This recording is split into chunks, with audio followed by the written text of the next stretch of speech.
E aí, pessoal do nono ano, tudo bem? Sou o professor Ricardo. Mais uma vez estamos aqui para uma aula de história, tá? Fiquem atentos, peguem aí o material de vocês, se liguem, fiquem ligados, tá? Hoje a nossa aula é sobre a ditadura civil-militar no Brasil, essa coisa horrível que aconteceu no país, tá? A partir de 1964. Ok? Vamos lá, nas últimas aulas falamos sobre aquele período de governo da democracia populista, né? Nas duas últimas aulas nós falamos como é que foram esses governos. Paramos lá no Jânio Quadros, você lembra disso? E hoje nós vamos, a partir daí, nós vamos chegar na ditadura militar, porque a renúncia do Jânio Quadros teve uma consequência gravíssima para nossa história. Vamos lá. A habilidade de hoje é a F09HI16.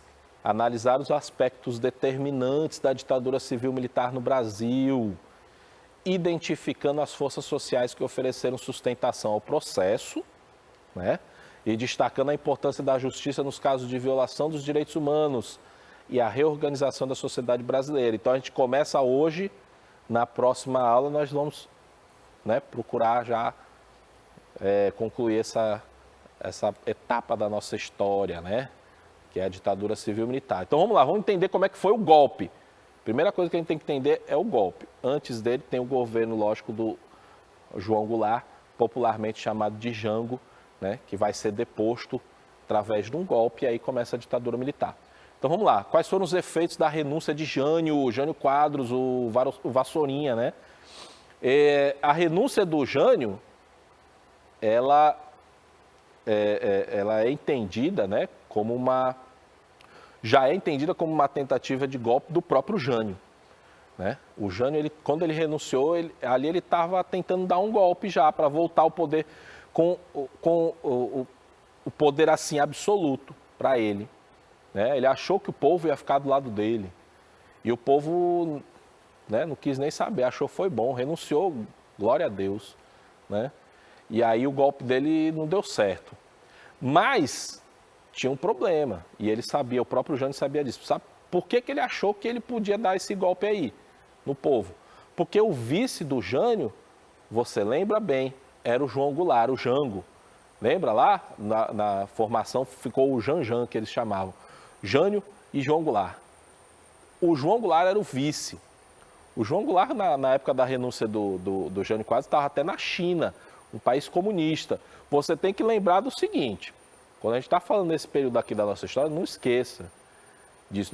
Lógico, a gente não falou, ainda bem, mas a gente comentou lá há 2 aulas atrás do que foi a Guerra Fria, que era um contexto internacional, aquela disputa entre capitalismo e comunismo, né? Então aquilo ali está por trás, né? É o pano de fundo da história.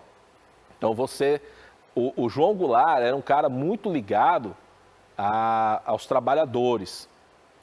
Então a nossa elite mais conservadora, aquela rancenta mesmo, eles não gostavam do João Goulart, porque achavam que o João Goulart era comunista.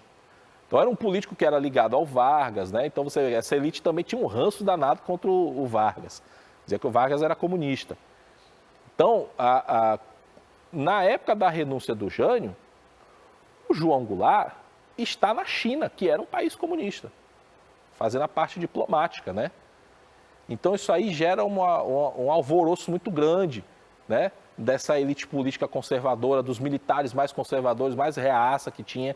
Então aquilo ali gerou um alvoroço muito grande. Não vamos deixar, como é que o Jânio renuncia, nós vamos botar o João Goulart no governo, ele vai transformar o país numa ditadura comunista. Então eles não queriam. Primeiro efeito aí é que os militares não aceitavam a posse do João Goulart, que era o vice. Já começou bem aí o golpe, né? Então, a gente fala assim do golpe de 64, mas a gente pode dizer que já lá em 61 já estava, o golpe já estava feito, já queriam, né? Então, olha lá, ó, a reação foi liderada, né, por políticos como Leonel Brizola, né, através da voz da legalidade. Então, ele exigia que o João Goulart ele tinha que assumir mesmo. Não podia ser não podia ser outra pessoa. né? O vice era o João Goulart, democraticamente ele era o cara que tinha que assumir o posto de presidente, né? Então, bem ali já naquele momento da renúncia já tem um embate muito grande, se o João Goulart ia ou não assumir, né? Aí, qual foi a solução? A solução foi proposta pelo Congresso, foi o parlamentarismo, né? O que é isso aí? De forma bem simples, depois você vai pesquisar mais, vai entender melhor. O parlamentarismo seria uma forma de governo onde tem o presidente, que não tem ele é o representante de Estado, ele representa o país, mas ele não governa. E aí tem o primeiro-ministro, que é eleito pelos parlamentares, esse sim vai governar. Tá bom? Então, essa proposta parlamentar do Congresso, qual era a ideia? O João Goulart ia ser o presidente. Era o presidente, beleza, mas ele não ia governar. Ele ia só figurar como representante do Estado, né? Então, naquele primeiro momento, beleza, foi aceito. Porque senão a coisa já se transformaria numa guerra civil ali mesmo. E aí o Congresso propôs, as pessoas aceitaram, mas ficou marcado para 1965, se eu não me engano, o plebiscito, que foi até antecipado para 63, né? Diante da pressão, né, feita lá muito pelo Leonel Brizola, né, por esses políticos, que era a favor do João Goulart, eles conseguiram antecipar o plebiscito para 1963, e aí a vitória do presidencialismo, voltou tudo ao normal, né? O João Goulart pôde assumir, tá? Mas ele assume num contexto lá de crise política, de greve, era um contexto muito conturbado esse da história do Brasil, esse início da década de 60. Vamos lá, vamos ao governo João Goulart então. Durou de 61 a 64, né? Durante o governo de Jango, a situação econômica do país se agravou muito, existiam pressões populares, né, que levavam o presidente a defender as reformas sociais, né? A população exigia a reforma do setor agrário, administrativo, fiscal, bancário, que eram as reformas de base que eles chamavam, né? E aí a plataforma do João Goulart era essa plataforma de defender essas reformas sociais. Mas muitas vezes, pessoal, essas reformas eram vistas por essa elite conservadora do nosso país como reformas comunistas. Daí está o embate, né? Então vamos lá, ó. Vamos entender o caminho até o golpe de 64. Do conjunto de propostas, 3 delas ajudam a entender os interesses que estavam ameaçados. Olha aí, ó, entre aspas, interesses que estavam ameaçados. O controle dos preços dos produtos. Isso aí, pessoal, essas reformas que a gente está falando, essas reformas sociais que o João Goulart defendia, dentro dessas reformas, essas 3 aí eram as que eles consideravam uma ameaça à ordem liberal capitalista, né? Era o controle dos preços dos produtos, né? A proposta de reforma agrária e a restrição da remessa de lucros ao exterior. Então, essas 3 propostas eram consideradas uma ameaça à liberdade, né, capitalista. Então, por isso aí que essa elite conservadora se voltou contra o João Goulart, né? E aí daí é o caminho para o golpe, né? Vamos lá. A aproximação do presidente, o presidente, para ele conseguir manter essa defesa das reformas, ele tinha que se aproximar de instituições mais ligadas à esquerda, como a UNE, que é a União Nacional dos Estudantes, as ligas camponesas, e aí era muito pior, porque era muito mal visto pelos setores conservadores, essa aproximação do presidente com essas instituições ligadas à esquerda, tá bom? Então, aí tem manifestações no Brasil todo, tanto de apoio como contrárias às reformas, né?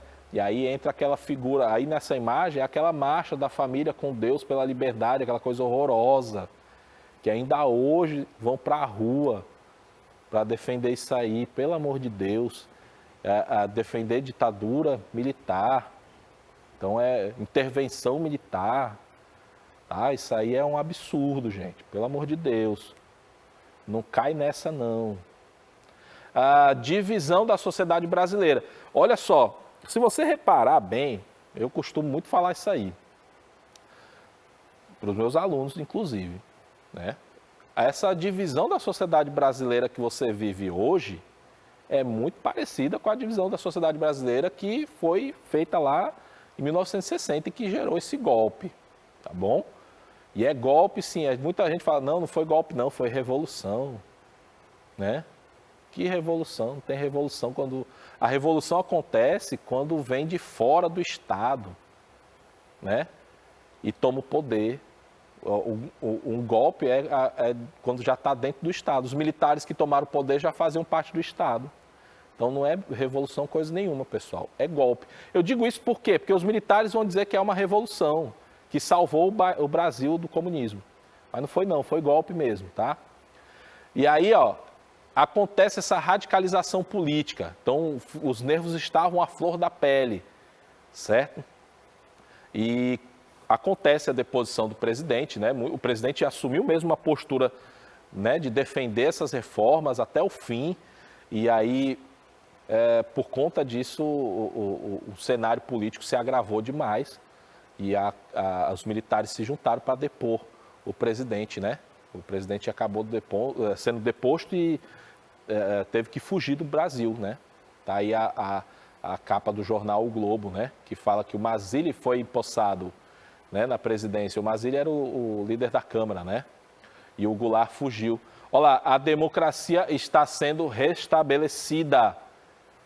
Isso aí que eu estou falando para vocês. Então, se vendeu a ideia de que quando os militares assumiram o poder, aquilo ali era uma revolução para defender a democracia, defender a liberdade, coisa nenhuma. E os fatos mostram que não foi, porque o que aconteceu em seguida foi uma repressão brutal, né? Uma repressão brutal, um autoritarismo, uma ditadura autoritária, brutal mesmo, que massacrou muitos brasileiros, tá? Olha lá, ó. Em resumo, por que isso aconteceu? A falta de experiência com o regime democrático. O país tinha pouquíssima experiência democrática. A gente veio de 30 e poucos anos de uma democracia, aquela que era a República das Oligarquias, onde o governo era controlado pelas oligarquias. Aquilo ali não era democracia, né? A profunda desigualdade econômica que nunca foi solucionada e a fragilidade das instituições que tornaram a democracia um alvo fácil para os militares. Então, em resumo, por que aconteceu isso? Por que o Brasil se transformou numa ditadura? Está bem aí, tá? Tira a foto para você não esquecer. Os anos de chumbo da ditadura. Então, de 1964 a 1985, o Brasil foi governado por militares autoritários, tá? Não tinha militar bonzinho. Se alguém disser isso aí, não tinha, viu? Eram todos autoritários. A concentração do poder estava no poder executivo, né? A anulação das liberdades democráticas, tudo isso aí é característica desses governos militares. A limitação da atuação do legislativo e do judiciário, certo?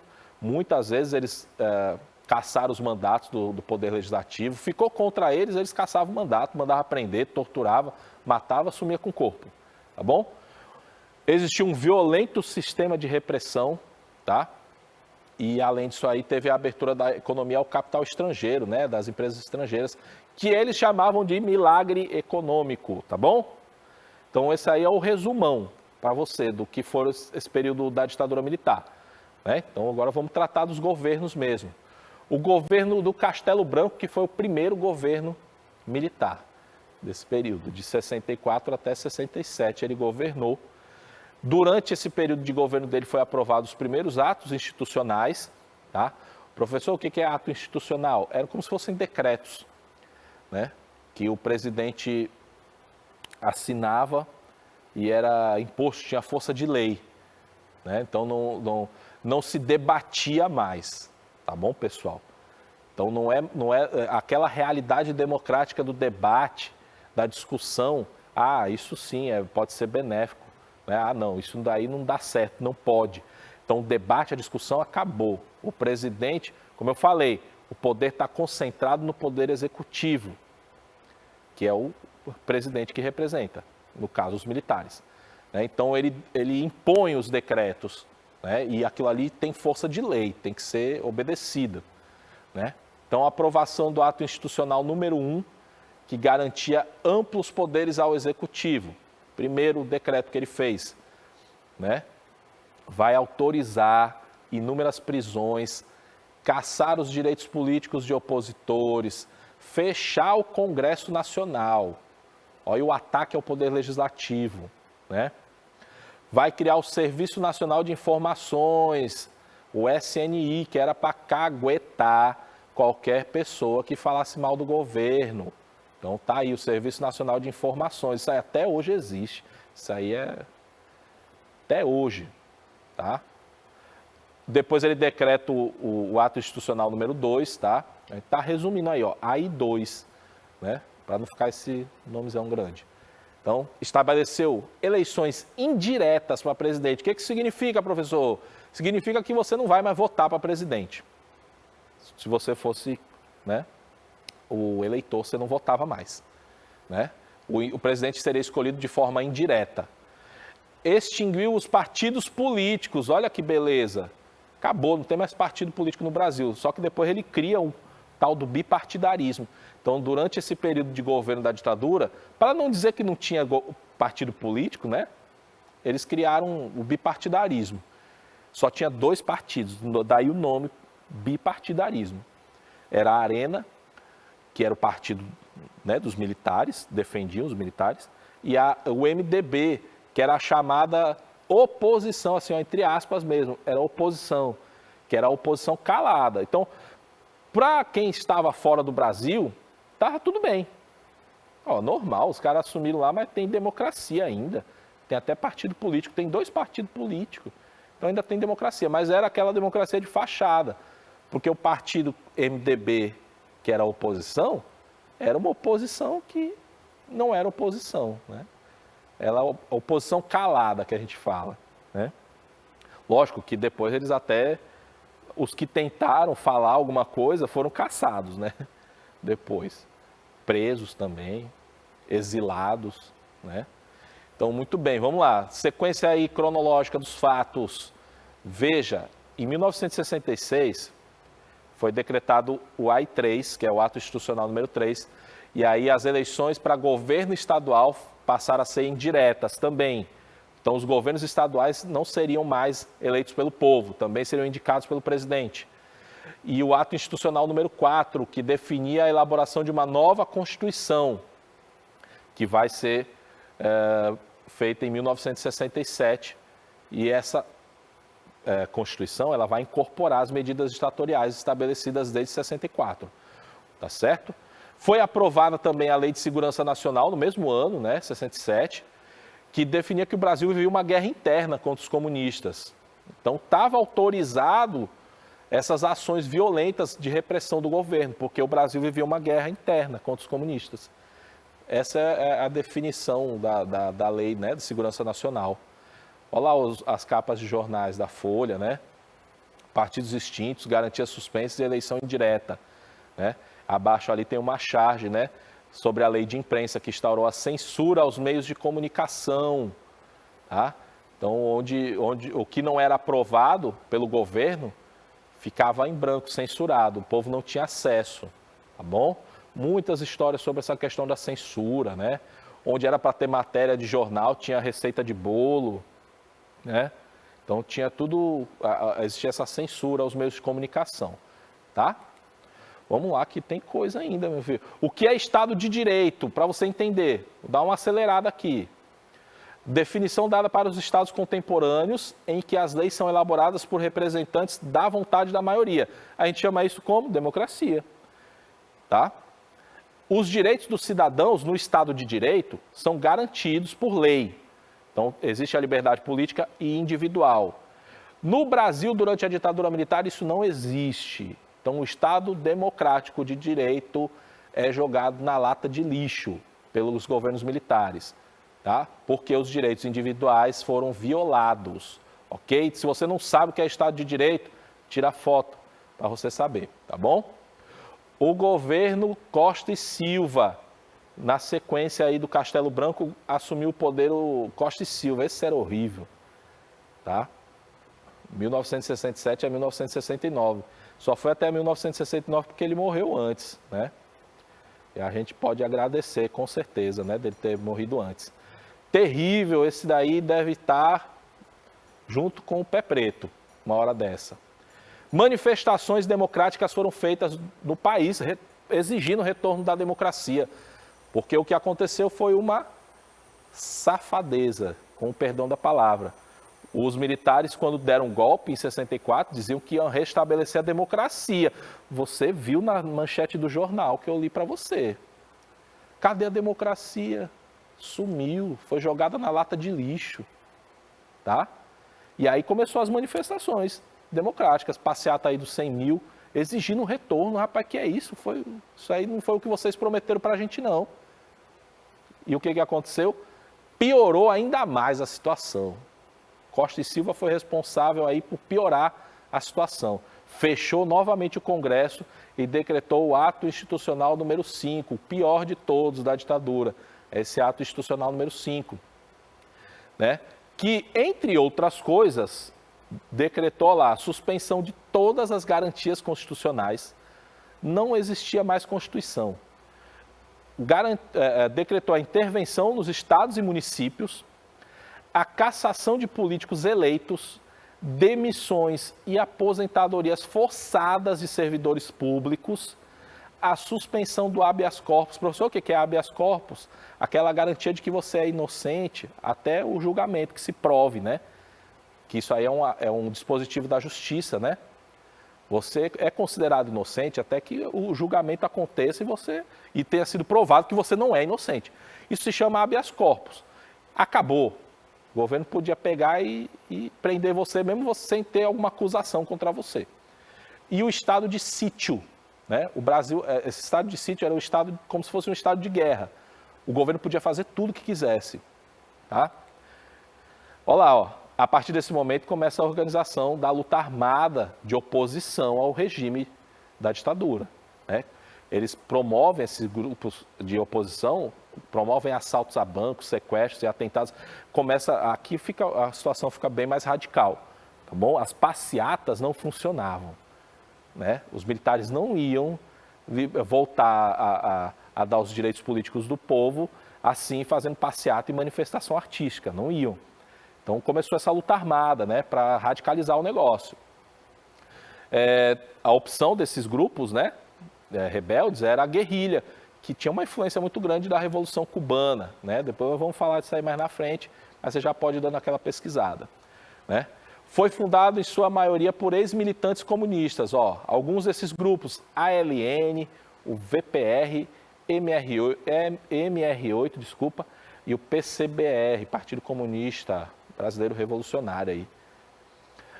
Emenda Constitucional de 1969, olha aí, essa coisa horrível, horrenda, incorporava à Constituição a pena de morte no Brasil, a pena de banimento e a prisão perpétua em caso de subversão. Subversão era qualquer pessoa que fosse contra o governo, era subversiva. Podia sofrer pena de morte, pena de banimento, né, ser exilado do país, como aconteceu com muitos, e a prisão perpétua, inclusive, tá bom? O ato institucional número 5, o objetivo é manter a revolução, coisa nenhuma. Vamos lá para a cultura de contestação, para a gente encerrar. A cultura de contestação na época, da década de 60, ela acontece, né, de forma geral, não é só no Brasil, né?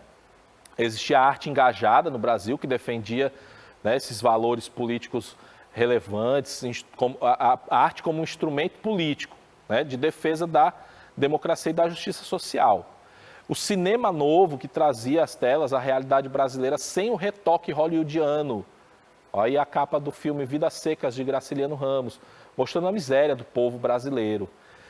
Na música, muito importante também, na música tem uma nova geração de compositores que se apresentavam nos festivais organizados e transmitidos pela televisão. Durante esse período aí todo, tem os festivais de música, então os compositores levavam suas canções, né, para a TV E era a cultura da época, né? E era muito interessante. Você tinha, a gente pode dividir aí essa produção em três pontos. Ó. As canções de protesto, que eram aquelas que tinham forte conteúdo político, né? Representado pelo Geraldo Vandré, o Edu Lobo, o Taiguara, né? Aí tinha a Jovem Guarda, que falava de coisas mais ligadas ao universo juvenil, né? Falava de amores, roupas bacanas, né? De automóveis, que era lá liderado pelo Roberto Carlos, pelo Erasmo Carlos, né? A Jovem Guarda, né? E aí tinha a Tropicália também, que era um movimento mais estético, né? Musical estético, né? Que pegava influência do internacional, misturava com as influências culturais brasileiras e fazia uma coisa nova, né? E aí os representantes, né? O Torquato Neto, piauiense, né? O Gilberto Gil, Caetano Veloso, tá? Então isso aí era a nova música brasileira, né? Que se apresentava nesses festivais, certo? Durante esse período da ditadura militar. Opa, chegamos ao fim, né? Novamente, eu botei novamente aí o Confúcio, porque é oportuno. Até que o sol não brilhe, acendamos uma vela na escuridão. Vamos manter a esperança. Tem que ter essa vela aí, porque uma hora o sol vai brilhar, com certeza. Tá? Na próxima aula a gente continua falando sobre ditadura militar, tá bom? Um grande abraço para vocês. Continue estudando. Fiquem com Deus, tá?